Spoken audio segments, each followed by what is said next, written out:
नमस्कार, कैसे हैं? नमस्कार, मैं हूं राकेश, आप लोगों के सामने स्वागत करता हूं। उम्मीद करता हूं आप सभी लोग बहुत अच्छे होंगे। यूपीपीसीएस के लिए टॉपिक बेस्ड करंट अफेयर्स, ये इंपॉर्टेंट करंट अफेयर है। रशिया और यूक्रेन का जो वॉर है उससे जुड़े हुए आपको करंट अफेयर्स में एटलीस्ट 1 से 2 क्वेश्चन देखने को मिलेंगे। डायरेक्ट क्वेश्चन कभी नहीं आएगा कि किसने किसके कितने टैंक उड़ाए या जहाज उड़ाए। क्वेश्चन आएंगे उनके ऊपर होती हुई कार्रवाइयाँ। तो कार्रवाइयाँ हो रही हैं रशिया के ऊपर, वहाँ से क्वेश्चन आ सकता है। रशिया एक गैस इकोनॉमी है, उसके ऊपर क्वेश्चन आ सकता है। गैस के एक्सपोर्ट इंपोर्ट के ऊपर क्वेश्चन आ सकता है। ईस्टर्न यूरोप और वेस्टर्न यूरोप के कंट्रीज़ के ऊपर क्वेश्चन आ सकता है वर्ल्ड ज्योग्राफी में। और करंट से जो पोर्शन आ रहा है वो हम भी डिस्कस करेंगे। अभी हाल ही में एक बहुत बड़ी घटना हुई है यूपीपीसीएस 2022 है ना। UNHRC United nation human right commission जो है, संयुक्त राष्ट्र मानवाधिकार जो परिषद है, उसमें से अभी रशिया का निलंबन हुआ है, रूस का निलंबन हुआ है। कल ही आप लोगों ने न्यूज़ देखी होगी। और इसके अंतर्गत देखा गया कि जो संयुक्त राष्ट्र की जो महासभा है, जनरल असेंबली है, उसने प्रस्ताव पेश किया था कि संयुक्त राष्ट्र के ह्यूमन राइट कमीशन से क्यों ना, या ह्यूमन राइट काउंसिल से क्यों ना रूस को प्रतिबंधित कर दिया जाए। और क्यों ये किया जाए, क्यों ये प्रस्ताव आया था?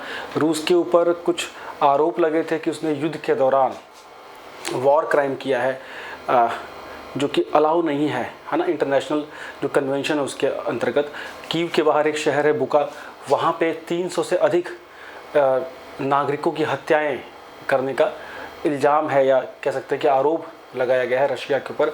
और उसी के तहत ये प्रस्ताव लाया गया था यूनाइटेड नेशन जनरल असेंबली में कि जो संयुक्त राष्ट्र का जो यूएनएचआरसी है, ह्यूमन राइट काउंसिल है, इस परिषद से रूस को निलंबित किया जाए। तो उसके लिए वोटिंग हुई और उस वोटिंग में ये 3 डेटा आपको याद रखने के पूछे जा सकते हैं। 93 देशों ने इसके पक्ष में वोट दिया कि हाँ, रूस को सस्पेंड कर दिया जाए, निकाल दिया जाए। 24 देशों ने इसके विरोध में वोट दिया, जिसमें चाइना, क्यूबा जैसे देश प्रमुख हैं। और 58 देश इसमें तटस्थ रहे, न्यूट्रल रहे, एब्स्टेन रहे, हाँ, जिसमें भारत एक देश है जिसने अपनी जो न्यूट्रलिटी मेंटेन करके रखी हुई है। जो न्यूट्रलिटी है मेंटेन करके एब्स्टेन रहना भी एक तरह से रूस को ही परोक्ष समर्थन था एक प्रकार से। इस पूरे फ्रंट पे अगर आप देखेंगे तो भारत एक गुटनिरपेक्ष के रूप में न्यूट्रल रहा है, बिकॉज हमारे दोनों समूहों से अच्छे रिलेशन हैं और हम उस रिलेशन को मेंटेन करते हैं। लेकिन ड्रास्टिकली हम रशिया के बिल्कुल अगेंस्ट नहीं गए और हमने अपनी टर्म्स के अकॉर्डिंग, अपने अकॉर्डिंग चीज़ों को लेके अपनी फॉरेन पॉलिसी को डिसाइड किया और उसको अप्रिसिएशन भी मिला कि हम अपने अकॉर्डिंग चीज़ों को देखेंगे। इसमें आप देख रहे होंगे कि रशिया के साथ भारत ऑयल ट्रेड भी समय कर रहा है, बिकॉज रशिया ने बहुत अच्छे रेट्स पे भारत को ऑयल ऑफर किया था। बिकॉज अमेरिका और उसके संबंधित जो देश हैं उन्होंने बहुत भारी प्रतिबंध लगाए हैं रशिया के ऊपर, ऑयल ट्रेड को लेके, गैस ट्रेड को लेके और उनके अलग डिफरेंट टाइप के ट्रेड को लेके। बिकॉज रशिया की जो इकोनॉमी है मेनली ऑयल और गैस इकोनॉमी है, तो उस पर प्रभाव डालने के लिए। लेकिन विडंबना देखिए, पूरा यूरोप ही रशिया के रहमो करम पे है अगर हम गैस और ऑयल की बात करें तो। और वो लोग उनसे खरीद रहे हैं, लेकिन कमज़ोर देशों को, विकासशील देशों को मजबूर करते हैं कि आप मत खरीदिए। लेकिन भारत एक बहुत ही डिसाइसिव डिसीजन के साथ इसमें आगे बढ़ा है। तो खैर, भारत इसमें एब्स्टेन रहा। भारत के साथ 57 और देश, मतलब टोटल 58 देश इसमें तटस्थ रहे और तटस्थ देशों की संख्या बढ़ी है। अब देखते हैं पहले यूएनएचआरसी का एक सिस्टम क्या है। देखिए, संयुक्त राष्ट्र के भीतर की एक इंटर गवर्नमेंटल बॉडी है ये, है ना, अंतर सरकारीय निकाय है। तो एक क्वेश्चन तो ये हो गया, पेपर में आ सकता है, करंट से भी, स्ट्रैटेजी से भी। इसके बाद इसकी स्थापना कब हुई थी? 15 मार्च 2006 को। 15 मार्च 2006 को United nation human right council की स्थापना हुई। इससे पहले संयुक्त राष्ट्र का मानवाधिकार आयोग था, है ना, उसको बदल के ह्यूमन राइट काउंसिल किया गया 2006 में। ठीक है, इसका हेडक्वार्टर कहाँ है? स्विट्जरलैंड के जिनेवा में है। ठीक है, और वहाँ पे सचिवालय है किसका? ऑफिस ऑफ ह्यूमन राइट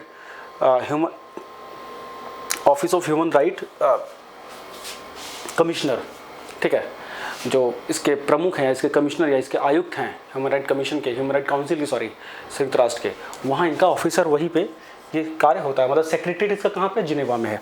ठीक है, अब देखिए इसमें कितने सदस्य देश हैं, मतलब संयुक्त राष्ट्र के ह्यूमन राइट काउंसिल के कितने सदस्य देश हैं? टोटल 47। तो इन 47 देशों में रशिया भी एक था जिसको निकाला गया है। ठीक है, अब इसके लिए यूनाइटेड नेशन की महासभा में पोलिंग हुई थी।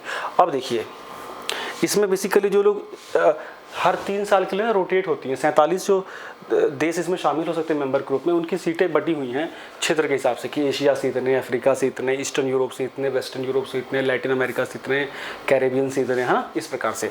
और 3 साल के लिए कोई भी देश चुना जाता है। भारत भी वर्तमान में इसका सदस्य है। 2019 में भारत 3 वर्षों के लिए ह्यूमन राइट काउंसिल का सदस्य चुना गया था। ठीक है, अब देखिए किस क्षेत्र से कितनी सीटें हैं।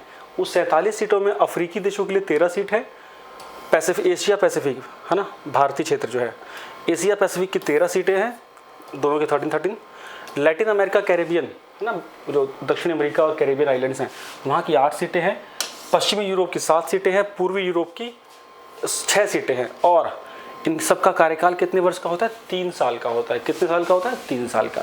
तो इस हिसाब से चीज़ें रोटेट होती हैं। यहाँ से क्वेश्चन थोड़ा सा भी आए तो उसको प्लीज़ आप लोगों को ध्यान देना पड़ेगा। जब मैं अंतर्राष्ट्रीय संगठनों के राष्ट्र के प्रमुख की बात करूँगा तो इसके प्रमुखों की बात कर दूंगा।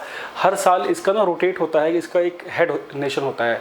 इससे पहले भी सऊदी अरेबिया इसका हेड नेशन था। ठीक है जी। अब एक छोटा सा लेक्चर है, इसमें देखिए स्टैटिक और करंट दोनों को मिला के क्वेश्चन आ गए। तो ये इंपॉर्टेंट होता है कि करंट टॉपिक को पढ़ने का, बिकॉज उसी से लिंक होकर पॉलिटी या ज्योग्राफी का क्वेश्चन भी आ सकता है। जैसे मैं बोल रहा हूँ कि वेस्टर्न यूरोप और ईस्टर्न यूरोप के आप देश जरूर देखिएगा, रोमानिया, पोलैंड, इन सब के बॉर्डर डिस्क्रिप्शन देखिएगा।